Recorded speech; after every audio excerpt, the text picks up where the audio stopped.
had similar, I guess, gripes and grievances. They put him into power. Um, he carried out some pretty nasty shit and involved the world in a huge war that cost millions and millions of people their lives and livelihood, and the repercussions of which are still with us today. And but he was he also helped to put Germany back on the map in a lot of ways. Did a lot of good things.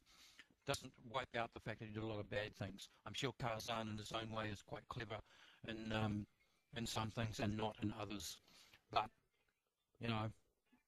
he's playing a game that we're playing, and he's playing it in a way that is pretty nasty, and he's encouraging others to do that.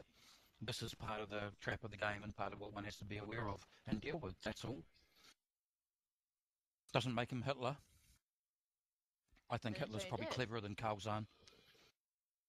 I'm just saying you're making him sound a whole lot like. Hitler was one mistake from controlling all of Europe. Yep. Mm-hmm. Had Hitler not attacked the Soviet Union, he would have had Europe pinned up. He already had it pinned up. The problem was that he needed oil, and he decided to go after Stalin's reserves instead of what he probably should have done and gone into the Middle East. The problem with the Middle East is that it's a longer trip. Sorry, I'm a World War II history buff. Well, when you talk about history of World War II, you also got to realize that his commanders really were not that great. They were going against subpar commanders the entire time. As soon as they started going against someone that actually had skill and knew what they were doing, that's when the army started to fail.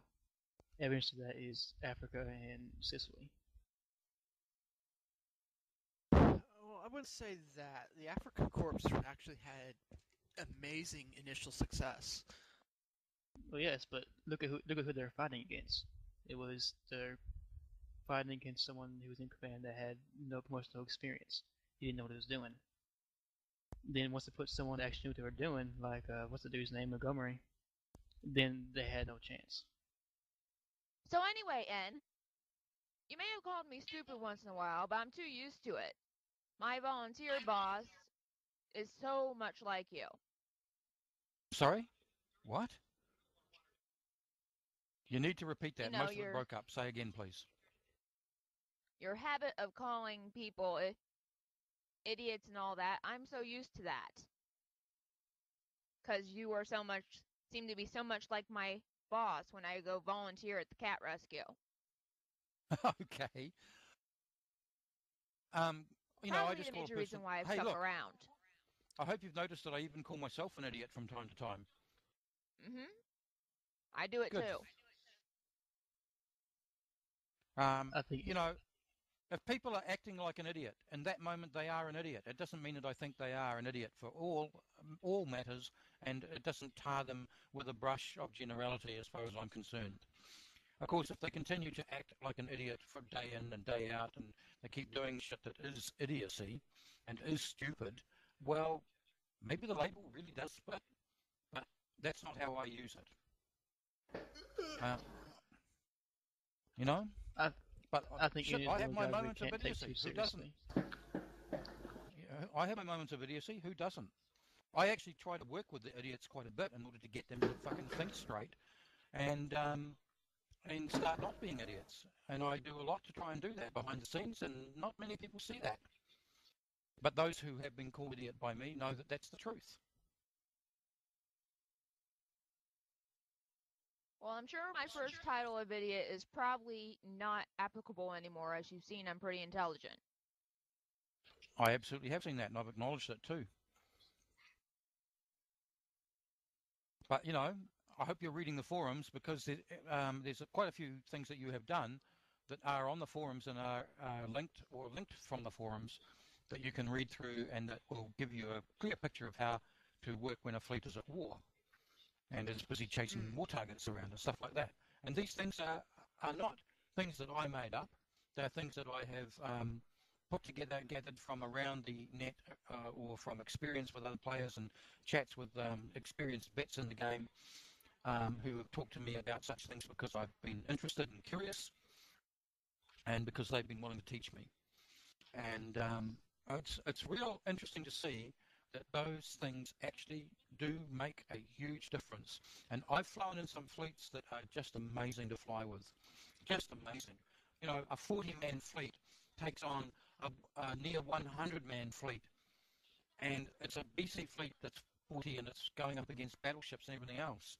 And because of the skill of the FC and because of the discipline of the pilots who are in the small fleet, they beat the pants off the 90 to 100-man fleet, and 90 to 100 men wrecks are left in the field, and the 40-man fleet goes home without a loss. That's how good it can be, and that's what I'm trying to get with Helm. But It's teamwork. I tell you, the things that I'm saying and doing are not incorrect. They are exactly as per what the Eve law is. And while I make a few mistakes about tactics and strategy from time to time, by and large, how I run a fleet is pretty correct. And the major problem is you guys don't do what's required. You guys. It's you guys. It's not me, it's you guys. And that's not to say it's all of you either. But you need to shape up, and then we can start to fight, and we'll fight well, and we'll fight back. We've got the assets, we've got some of the skills, we've got some really good, experienced people who know what they're doing, and all you guys need to do is listen and do what you're told. It's really not difficult. I'm sure Tribal has could add some into that as well.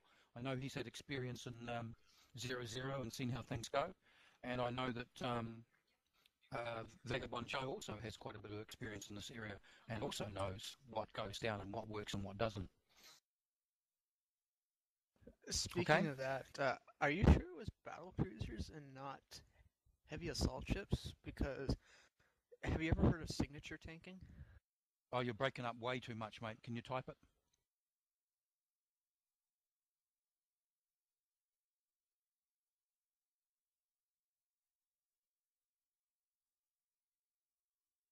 What you're saying could be put a lot simpler. It's teamwork.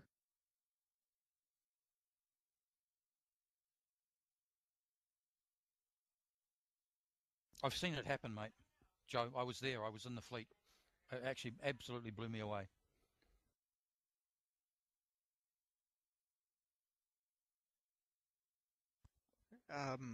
Is my mic better now? Yeah, but it was popping in and out. Okay, but what I was talking about is signature tanking. You've heard of this, And what's that? Okay. Signature tanking is where you reduce your signature radius as low as you can get it. So essentially, you'll be using rigs and skirmish warfare evasive maneuvers, warfare links. Essentially, what you can do is you can get a heavy assault cruiser to have a signature radius of along the lines of like 100. A battleship can't hit that for its life. Their guns have a signature resolution of about 400. So essentially, if they do hit you, they only hit you for about a quarter of the damage. All the while, you're doing massive damage because your guns have like a signature radius of about 125. Essentially, Wow. what you do is you forego your micro warp drives and use like afterburners, and you get up real close, and you can just demolish larger ships, even battle cruisers. It's just a matter of getting your signature radius down low.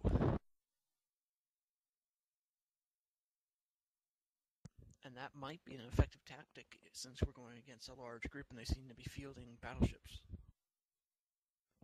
I wish I could field a heavy assault cruiser myself, but I don't have the skills yet. Yeah, me neither. I'm looking forward to it though. I'm just trying to take care of the. I'm trying to take care of the fleet first by getting all my command boosts up because that's where I can most help at the moment with leadership skills and warfare boosts.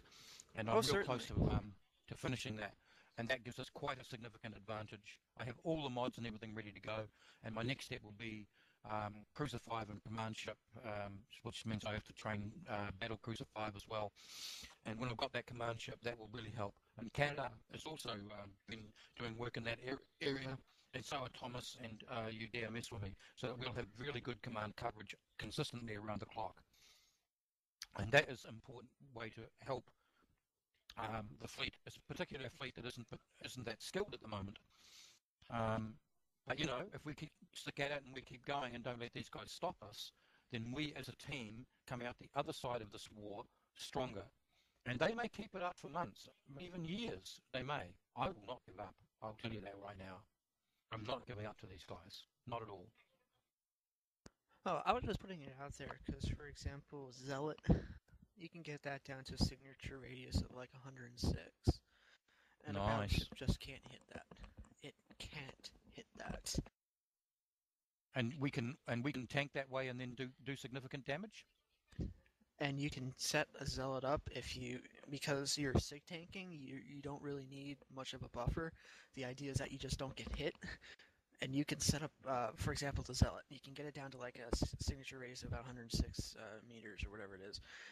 And you can beef it up to put out like 500 damage per second. Nice. You can make these things really hurt and very hard to counter if they're using large ships. Now, it's harder to do with smaller ships, but you get the idea. Yeah, absolutely. I haven't heard the name signature tanking before, but I have read of doing exactly what you're talking about, and of using the signature radius as an advantage. It just wasn't called signature tanking. But yeah, no, that sounds really. You know, you amaze me, man. You've got some freaking awesome knowledge about Eve there, and particularly about fitting and fitting for different kinds of tactics and strategy.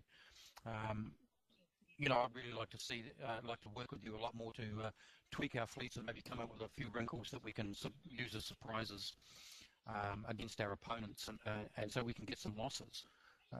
Get some losses on their side rather than our side. I agree. 100%. By the way, I want to see some losses on the Harrigan Raiders side. Yeah, I'm finishing skirmish warfare in 1 hour and 2 minutes, and I will then be training armoured warfare for the next 11 days. And that will then, to level 5, that will then get me to a significant boost. Actually, I'm going to be training for skirmish warfare specialist next, because that will increase the, what is it now? Skirmish warfare increases agility. So that means all your ships will be a lot quicker to respond. We'll go quicker into warp. We'll go quicker into turn quicker and faster. All of that type of sort of good stuff. It just makes your ships more agile. So you're about to get a 10% boost from me on that. That's also the key skills for the evasive maneuvers warfare link. Yep. I've got all the warfare links too, by the way. Nice. I've got all of them. I just need to train Cybernetics 5 to use them.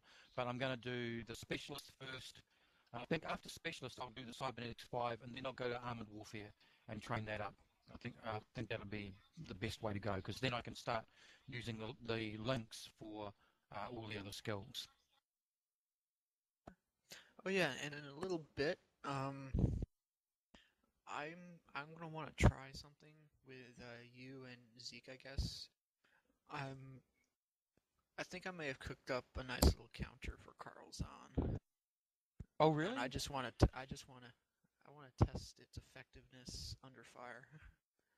Roger that. Oh yeah, I'd be happy to do anything like that with you.